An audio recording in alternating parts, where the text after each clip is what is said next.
अनंत यात्रा के ओशो दर्शन में आपका स्वागत है। डॉक्टर विजय दीक्षित का अभिवादन स्वीकार कीजिए। रजनीश यानी कि ओशो ने वर्षों वर्ष पूर्व महामारी पर एक ऐसा व्याख्यान दिया था जिससे सभी लोग आज अचंभित हैं। आज क्यों अचंभित है? क्योंकि पूरी दुनिया में महामारी फैली है, कोरोना महामारी।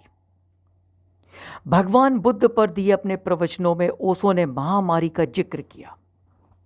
ओशो कहते हैं कि एक समय वैशाली में दुर्भिक्ष हुआ था और महामारी फैली थी। लोग कुत्तों की मौत मर रहे थे। मृत्यु का तांडव नृत्य कर रहा था। मृत्यु का ऐसा विकराल रूप तो लोगों ने कभी नहीं देखा, न सुना। सब उपाय किए थे, लेकिन सब उपाय हार गए थे। फिर कोई और मार्ग न देखकर लिच्छवी राजा राजगृह जाकर के भगवान को वैशाली ले आए। भगवान की उपस्थिति में मृत्यु का नंगा नृत्य धीरे धीरे शांत हो गया था। मृत्यु पर तो अमृत की ही विजय हो सकती है। फिर जल भी बरसा और जितने भी सूखे वृक्ष थे पुनः हरे हो गए। उन वृक्षों में फूल भी आने लगे। फिर धीरे धीरे फल भी आने शुरू हो गए। कुछ समय बाद वहां के लोग अति प्रसन्न हो गए। ओशो ने इस पे बहुत गंभीरता के साथ बताया। उन्होंने कहा, जब महामारी फैल जाती है, लोग मरने लगे, लेकिन एक बात पर हम ध्यान कभी नहीं देते कि सभी को मरना तो है, फिर क्यों बेचैन हो रहे हैं? लोग बहुत बेचैन हो जाते हैं। महामारी फैले कि ना फैले, इस जगत में 100% लोग मरते हैं।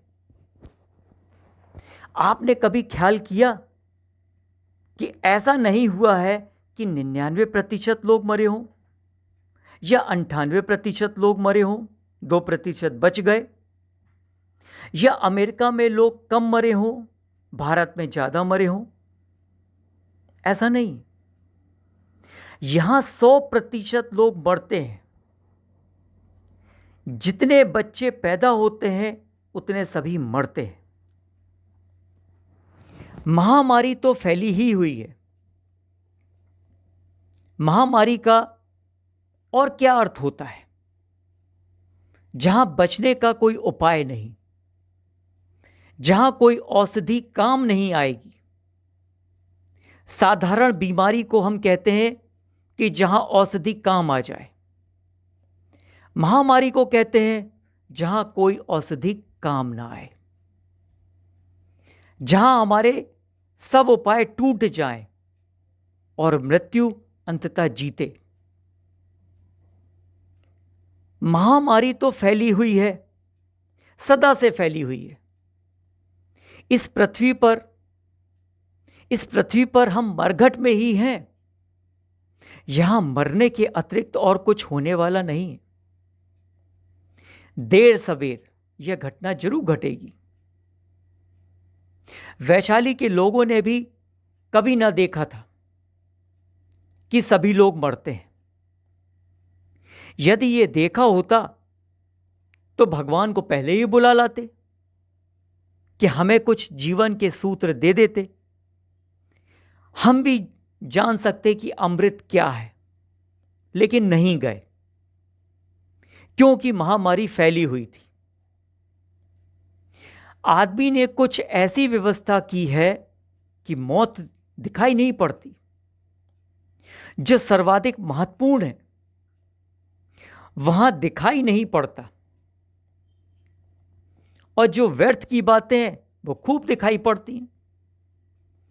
तुम एक कार या मकान को खरीदते हो तो कितना सोचते हो?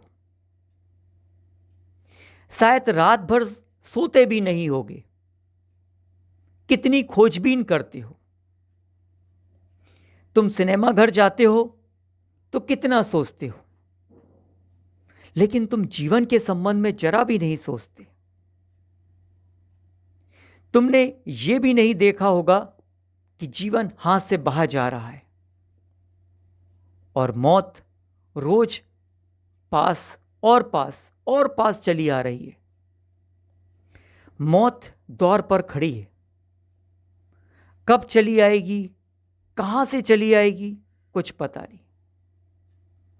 हमने उसे जिस तरह से झुटलाया है, मौत को, उसका कोई हिसाब ही नहीं। इसी तरह के एक अन्य प्रवचन में ओशो से किसी ने पूछा, महामारी पर प्रश्न किया कि महामारी क्या है, इससे कैसे बचें।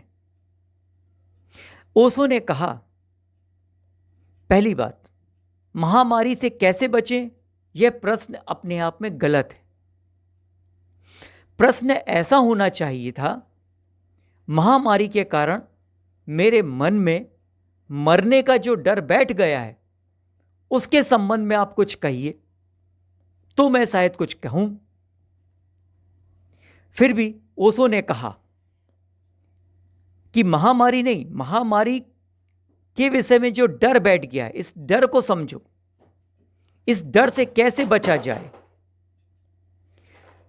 क्योंकि महामारी से बचना तो बहुत ही आसान है, लेकिन जो डर आपके और दुनिया के अधिकांश लोगों के अंदर बैठा हुआ है, उसने बचना बहुत मुश्किल है। अब इस महामारी से कैसे बचें, या इस महामारी से कम लोग इस डर के कारण ज्यादा मरेंगे, या डर से मरेंगे, या महामारी से मरेंगे, इस विषय पर बात है। डर से ज्यादा खतरनाक इस दुनिया में और कोई भी वायरस नहीं। जी हां, डर सबसे बड़ा वायरस है। इस डर को समझिए, अन्यथा मौत से पहले ही आप एक जिंदा लाश बन जाएंगे। डर में रस लेना बंद कीजिए। आमतौर पर हर आदमी डर में थोड़ा बहुत रस लेता है। अगर डरने में मजा नहीं आता तो लोग भूत वाली फिल्में क्यों देखने जाते। आपके भीतर के इस रस को समझिए। इसको बिना समझे आप डर के मनोविज्ञान को नहीं समझ सकते। अपने भीतर इस डर और डराने के रस को देखिए, क्योंकि आम जिंदगी में जो हम डरने डराने में रस लेते हैं, वो इतना ज्यादा नहीं होता कि आपके अचेतन को पूरी तरह से जगा दे। सामान्यतः आप अपने डर के मालिक होते हैं, लेकिन सामूहिक पागलपन के क्षण में आपकी मलकियत छिन सकती है। आपका अचेतन पूरी तरह से टेक ओवर कर सकता है। आपको पता भी नहीं चलेगा कि कब आप दूसरों को डराने और डरने के चक्कर में नियंत्रण खो बैठे। तो ओशो ने कुल मिला के यही प्रवचन दिया कि महामारी से ज्यादा डर से मृत्यु हो सकती है। महामारी से तो एक सामान्यतः हम जिस पृथ्वी पर है वो पूरी महामारी ही है, वो मरघट है। हमने अगर जन्म लिया है तो मृत्यु अवश्य होगी। वैशाली में मृत्यु के तांडव नृत्य पर उन्होंने अपने प्रवचन दिए थे। वीडियो को आप शेयर कीजिए, लाइक कीजिए, और हाँ, ऐसे वीडियो देखने के लिए अनंत यात्रा चैनल को सब्सक्राइब जरूर कीजिए। इसके साथ ही डॉक्टर विजय दीक्षित को आज्ञा दीजिए। धन्यवाद।